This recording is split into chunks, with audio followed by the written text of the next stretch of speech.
Allez, rideau, c'est terminé, l'année est finie, circuler, il n'y a plus rien à voir. Bonjour à toutes et à tous, j'espère que vous allez bien. On se retrouve pour une vidéo un petit peu spéciale, c'est la fin de l'année. Et oui, c'est la dernière vidéo de 2022 sur la chaîne, sur Roadsters TV. Alors, vous savez, nous les créateurs de contenu, les youtubeurs, j'arrive pas à m'y faire, hein, cette dénomination est un petit peu égocentrique, hein. On aime bien faire notre rétrospective, un petit peu se remémorer comme ça les événements marquants de l'année, et il y en a eu quand même. Donc je me suis dit que pour la dernière vidéo, on allait faire quelque chose d'un petit peu plus léger et parler du top de l'année 2022 sur la Roadsters TV. Alors attention, c'est un top de mes machines préférées en 2022, ce n'est pas un top des motos sorties en 2022, hein. C'est vraiment les motos que moi j'ai essayé sur cette année-là, hein. C'est un petit peu une rétrospective de mon année, et il peut y avoir des machines qui sont sortis en 2021, en 2020, même en 2010, c'est pas un souci, c'est vraiment pour faire un petit peu une sorte de point comme ça sur les motos qui ont un petit peu secoué l'actualité de la chaîne pendant l'année 2022. Donc vous allez avoir mon top 10 de mes motos favorites, hein, sur cette période-là, et vous allez également avoir bien à chaque fois le lien vers l'essai de la machine, puisque je ne vais parler que des machines que j'ai essayées, donc c'est chouette, c'est une sorte de récapitulatif et une sorte de hub dans lequel vous allez pouvoir retrouver les tests des motos que j'ai le plus aimé. Allez, sans plus tarder, on y va, c'est parti, la 10e place qui est attribuée à nos amis britanniques et la Triumph Trident 660. Alors celle-là, on l'avait essayé vraiment assez tôt, hein, dans l'année, un petit roadster qui reprend le moteur de la Street Triple, mais dans une version légèrement modifiée. On a moins de chevaux, mais on a plus de couple, et surtout plus de couple quand on bride la moto, ce qui est important puisque la 660 est une moto compatible à deux, et une de celles qui m'avait le plus plu. Il y en a une autre qui n'est pas rentrée dans ce classement, mais à un moment donné, il fallait que je fasse un choix, c'était la CBR 500R dans un positionnement différent. Elle était quand même en dessous de la britannique pour pas mal de raisons, hein. Cette dernière est vraiment super chouette, le moteur est vivant, il y a de la technologie, je trouve que globalement l'ensemble est harmonieux, même si ce ne sont pas les lignes auxquelles moi j'ai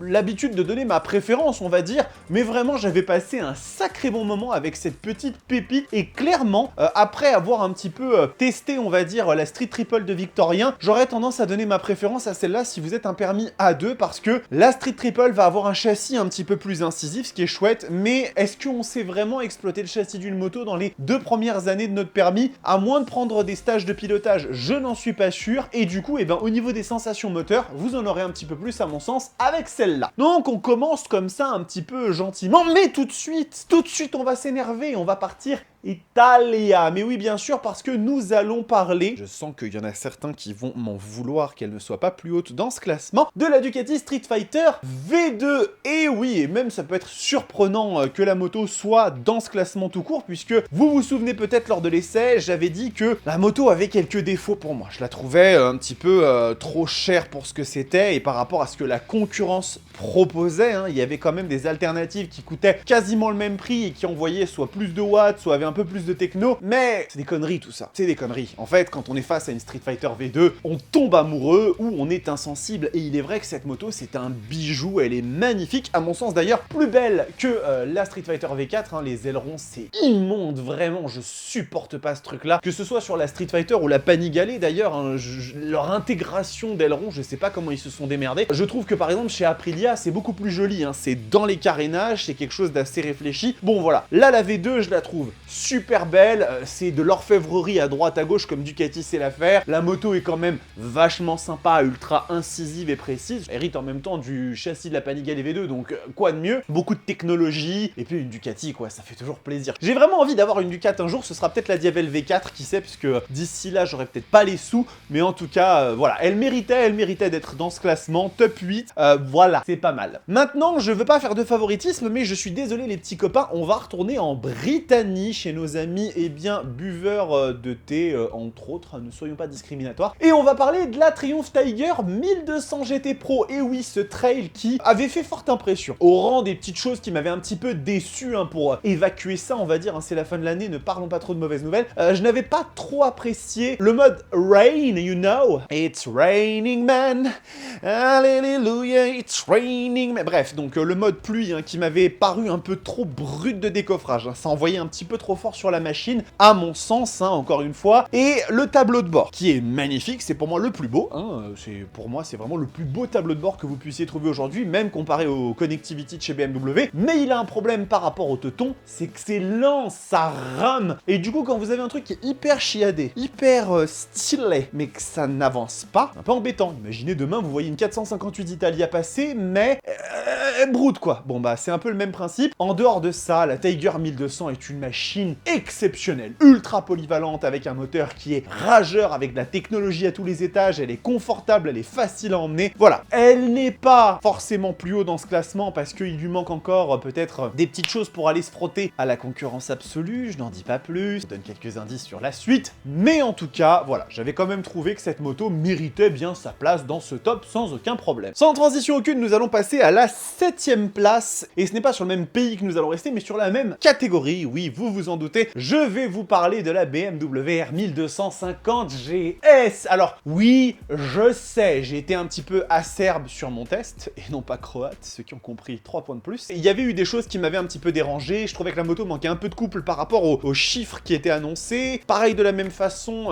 le freinage me paraissait un peu mou. Vous avez été des millions à m'engueuler parce que vous me disiez que je ne savais pas conduire la moto, ce qui est possible, attention, je ne renie pas mon incompétence à moto, ou peut-être que le modèle de démo avait peut-être un petit souci. C'est possible. Toujours est-il que cette moto est quand même formidable. L'écran Connectivity, c'est débile. Le moteur est quand même une cathédrale avec maintenant ce shift cam qui permet d'avoir du couple en bas, de la puissance en haut. Les teutons ont trouvé la parfaite recette. Et puis derrière, eh bien, on a le confort, la polyvalence. Oui, la GS est une moto incroyable, c'est vrai. Peut-être un jour, c'est encore un peu trop tôt pour que je m'aventure sur les trails. Néanmoins, ça fait quand même un café très très bon. Donc oui, elle est à sa place, à la 6ème. Pas plus haut parce que bon, il y en avait d'autres qui m'ont plus enchanté. Mais néanmoins, c'est un bon classement, je trouve. De toute façon, dites-vous bien que les 10 motos qui sont là, elles m'ont plu. D'une façon ou d'une autre. Donc c'est que ça reste quand même des bonnes machines. Et puis c'est un top personnel, donc si ça vous plaît pas, tant pis. Ensuite, nous passons à la 6ème place et nous retournons chez nos amis italiens avec la Aprilia RSV4 Factory 2021. Et oui, cette machine qui nous avait été prêtée par un des viewers de la chaîne, nous le remercions encore infiniment, merci beaucoup. Bon, la sienne, elle coûtait pas le prix d'origine d'une Factory, hein. Il y avait quelques milliers d'euros d'équipement dessus, hein, on va être honnête. Cette moto chauffe beaucoup, vraiment beaucoup. C'est rapidement presque insupportable, je vais pas dire insupportable, mais ça devient rapidement difficile à gérer. Et surtout, en fait, on s'inquiète rapidement pour la santé du moteur, même si, à mon avis, ils ont l'habitude chez Aprilia, mais on va dire que en ville, cette machine n'est pas très agréable. La position de conduite est, comme devrait l'être une sportive, assez difficile à vivre au quotidien. Mais après, voilà, il y a le V4 Aprilia, qui est à mon sens le vrai V4. Alors oui, je ne devrais pas dire ça, mais j'ai découvert cette architecture avec, eh bien, les Tuono, hein. Ma première V4, c'était une Tuono V4 APRC, donc je me suis habitué, hein, à ce chant qui est à la fois très rauque, mais aussi très clair, hein, cette espèce de...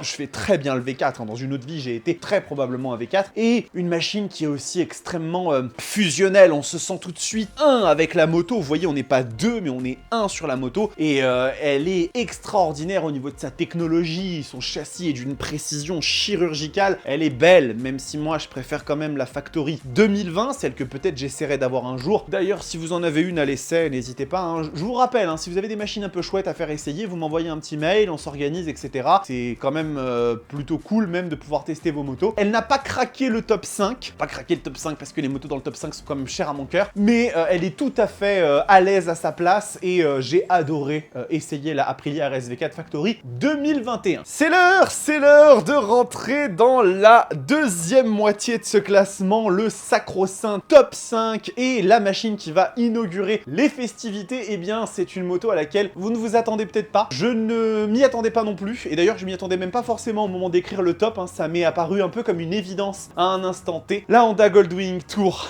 Edition, et oui, je n'aurais jamais imaginé mettre un truc pareil dans un top de mes motos favorites de l'année, mais force est de constater que la Goldwing offre quelque chose d'unique. Alors oui, c'est un paquebot, vous allez galérer pour la manipuler à l'arrêt, c'est une moto qui a des prétentions qui la font presque sortir du cadre du monde de la moto, hein, c'est tellement large que l'interfile n'est pas toujours une option, mais c'est une moto qui vous fera vivre une expérience comme vous n'en aurez peut-être jamais aucune autre pareil. Oui, je sais, il y a des Indian, il y a des Harley Davidson qui font des trucs fous, mais je ne pense pas avec ce velouté, avec cette souplesse. Et en fait, moi j'ai une anecdote, un moment dont je me souviens avec la Goldwing, qui pour moi cristallise un petit peu toute cette expérience que j'ai vécue, c'est quand on est monté dessus avec Mathilde, derrière moi en tant que passager, on a levé la bulle, on a soulevé nos visières, on a mis la musique, et on s'est tapé des barres en fait. On a rigolé, on était là, mais qu'est-ce que c'est que ça? C'est incroyable, c'est une expérience qui est vraiment unique, avec sur la tour, parce que j'hésitais entre celle-là et la standard, que je trouve un peu plus jolie dans son apparence, mais s'il fallait en garder qu'une seule, ce serait celle-là. L'espèce de fauteuil passager derrière, on est à moitié en train de fondre dessus, où ça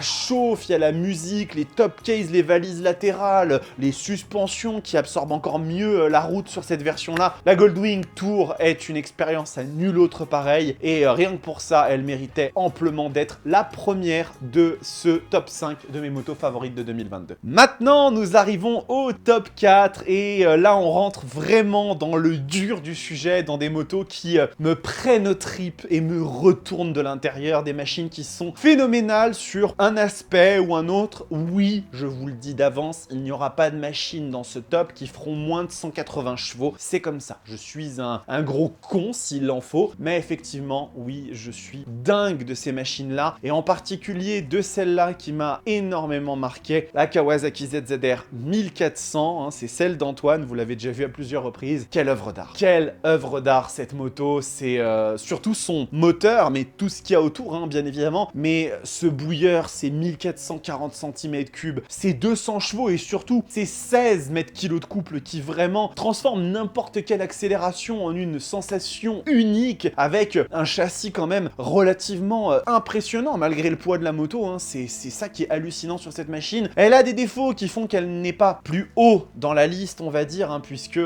il lui manque quand même un peu de technologie, hein. Elle n'a que 2 modes de conduite et un contrôle de traction en tout et pour tout, mais ça reste quand même une bécane exceptionnelle dans la catégorie et le prix auquel on peut la trouver. C'était le prédateur ultime de la Yabusa quand elle est sortie, et ça fait partie de ces machines qui me restent gravées en moi et que je pourrais tout à fait un jour sur un coup de tête acheter, parce que vraiment la ZZR 1400, en plus de sa puissance démesurée, vous offre un confort qui est juste génial. Vous pouvez te faire tellement de bornes avec sans aucun problème. Donc ouais, voilà, c'est vraiment une machine qui m'a beaucoup marqué. Voilà, il y a certains qui vont dire oui, mais ça sert à rien, autant de puissance. Fermez-la, sérieux, fermez-la. Là, je fais un coup de gueule, arrêtez avec ces conneries. Ces machines, elles sont faites pour faire rêver. Et en fait, oui, bien évidemment qu'on n'exploitera jamais les 210 chevaux d'une ZZR 1400 sur la route, quand bien même on irait sur une autobahn allemande, parce qu'on n'a pas l'expérience, parce qu'on a peur. Mais c'est pas que ça. La moto, c'est aussi de la passion, c'est aussi kiffer, c'est soulever la porte de son garage et voir qu'on a une machine incroyable, que les gens regardent, qu'on entend, qui rugit, et même juste on sait qu'on a ces 200 chevaux et on est content de les avoir, quand bien même on les exploite pas à fond. Donc voilà, c'était mon coup de gueule, mais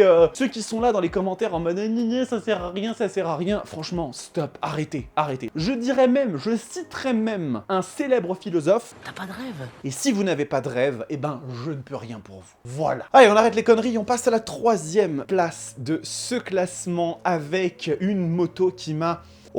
Ouais, là on arrive dans le top 3, donc autant vous dire que ces 3-là, elles sont vraiment dingues. Et j'ai envie de vous parler de la BMW S1000 RR de 2017, hein, celle que j'avais testée, qui était en occasion chez Espace Murit. Cette machine est proprement phénoménale. Elle m'a plus impressionné que la RS V4 Factory, parce que le son était dingue, alors que c'était un 4 cylindres en ligne. Moi je suis moins fan, je préfère les V4, mais là j'avais été totalement emporté. Alors bon, il y avait une petite magouille, c'est qu'en fait, l'échappement qui était dessus, c'était un silencieux Krapovic d'une S1000R, et il faut savoir que la S1000RR a ses catalyseurs dans le silencieux, donc en fait quand vous mettez un silencieux d'une S1000R, la moto est décatalysée, donc elle vous fait un bruit qui est débile. Mais au-delà de ça, c'est une moto qui a 199 chevaux, donc on est quand même sur des valeurs qui sont assez débiles, avec un châssis qui est ultra précis, hein, c'est une hyper sport pur jus, mais derrière on a un régulateur de vitesse, on a des poignées chauffantes, on a des repose-pieds qui sont pas exagérément relevés, et puis même une une selle qui est un petit peu moelleuse. BMW ont trouvé un compromis parfait sur cette moto et je vous avoue que si j'avais pas le budget un jour quand je voudrais m'acheter une Hypersport pour prendre une Panigale 1299, eh ben je prendrais probablement une S1000RR de cette génération parce que je les trouve vraiment formidables. C'est l'heure du top 2 et là bien évidemment on arrive sur on va dire presque un challenger. Cette année t'es un peu le challenger. Ouais, je suis le challenger. Pour la première place, hein, c'est même pas une deuxième place à mon sens, c'est presque un challenger pour la première. C'est une machine, encore une fois, à laquelle je ne m'attendais pas du tout au moment où je l'ai essayé parce que j'avais beaucoup d'a priori sur comment j'allais la vivre, comment j'allais la ressentir. Et au final, elle m'a emporté, elle m'a séduit, elle m'a charmé et j'en suis tombé quelque part un peu amoureux. C'est la Triumph Speed Triple 1200 RR. Et oui, la version Café Racer, du roadster très énervé de chez Hinkley. Ah, quelle machine incroyable. Alors, au début, je me suis dit, la RS, finalement, je la préfère. Et je pense que si demain, je devais conduire une seule de ces deux motos au quotidien, je prendrais une RS pour son côté un peu plus supportable. Mais si j'avais une moto à côté et que je devais en acheter une deuxième, je partirais sur la RR parce que l'expérience est phénoménale. On a ce 3 cylindres de 180 chevaux qui envoie vraiment de façon très énervée. Mais à cela se rajoutent, ces petits éléments de carbone, ces suspensions pilotées, cette position tout à fait à l'attaque et même le look, moi qui ne suis pas très fan de cet aspect un peu café racer, là je n'ai pu que tomber amoureux de la machine. Alors je l'avais testée en version blanche et elle était un petit peu tristoun, je l'avoue. La version bordeaux rouge grenin un peu est absolument incroyable, elle respire le premium, c'est un truc de fou, il n'y a rien qui dépasse sur la moto. La Speed Triple 1200 RR est vraiment une machine incroyable. On arrive à la fin de ce top et si vous me suivez, si vous me connaissez, si vous avez regardé un peu les vidéos sur la chaîne, vous savez quelle va être la première. C'est une machine qui représente énormément pour moi. C'est une moto qui m'a fait vibrer comme rarement une moto l'a fait. C'est une machine dont j'ai dû me séparer il y a quelques temps. La Suzuki Hayabusa 2021. Ouais, c'est ma moto favorite de 2022 que je l'ai récupérée en 2022 cette moto et elle est incroyable. Elle est vraiment incroyable. Alors il faut bien évidemment aimer la Hayabusa, il faut faire partie de ses promoteurs et non pas de ses détracteurs et Dieu sait qu'il y en a. Mais dans cette nouvelle version, elle s'affranchit vraiment de la concurrence qu'elle avait avec la ZZR et elle gagne un design qui est bien plus acéré, bien plus affûté et qui moi me ravit et me retourne. Et derrière se rajoute toute la technologie de cette moto qui vraiment est une des plus pointues chez Suzuki. C'est une machine qui est formidable à ce niveau-là. Le moteur, ce gigantesque 4 cylindres en ligne de 1340 cm3 qui perd quelques chevaux par rapport à la génération précédente, mais c'est quasiment imperceptible parce qu'elle gagne énormément à bas et mi-régime et tout cela dans un compromis qui est incroyable puisque on a à la fois une machine qui est extrêmement performante avec un coffre débordant de partout, un châssis qui est ultra précis quand même pour ce que c'est et pour le poids qu'elle pèse et derrière on a un confort qui est juste génial. C'est une moto avec laquelle j'ai fait 4000 km. C'est une moto qui m'a énormément coûté de me séparer. Vraiment, ça a été très difficile pour moi de me séparer de la Hayabusa. Pour le coup, ça me fait réaliser la chance que j'ai en faisant stop, de pouvoir tester toutes ces motos, de pouvoir partager ma passion avec vous et je l'espère pour encore de très nombreuses années. 2022, ça a été une année de transition pour moi. Ça a été une année dans laquelle je me suis lancé à corps perdu sur YouTube, totalement et entièrement. Vous m'avez fait confiance, vous avez continué à me soutenir et à m'accompagner dans cette aventure. Vous continuez à le faire encore aujourd'hui. Je le vois à vos commentaires, je le vois à tous vos petits mots et puis même aux statistiques des vidéos qui continuent à être très bonnes. 2023 va être complètement folle les amis. Croyez-moi, on va encore faire des choses bien plus dingues sur cette chaîne. Donc merci pour tout votre soutien jusque là. Je suis désolé, c'est un peu l'émotion sur la fin de cette année, mais vous l'avez bien mérité ces quelques larmes parce que franchement vous avez été incroyable du début à la fin. Donc continuez, abonnez-vous à la chaîne. Je reviens un petit peu sur terre. N'hésitez pas à mettre un petit like, continuez à me soutenir, à partager même cette chaîne autour de vous s'il y a des gens qui font de la moto et qui aiment ça. Et surtout à me laisser vos commentaires sur ce top, j'ai envie d'avoir vos opinions. Passez une merveilleuse fin d'année, je vous souhaite un excellent réveillon à toutes et à tous, de passer du très bon temps avec vos amis, vos familles, vos proches et kiffez la moto, kiffez, prenez soin de vous, ciao.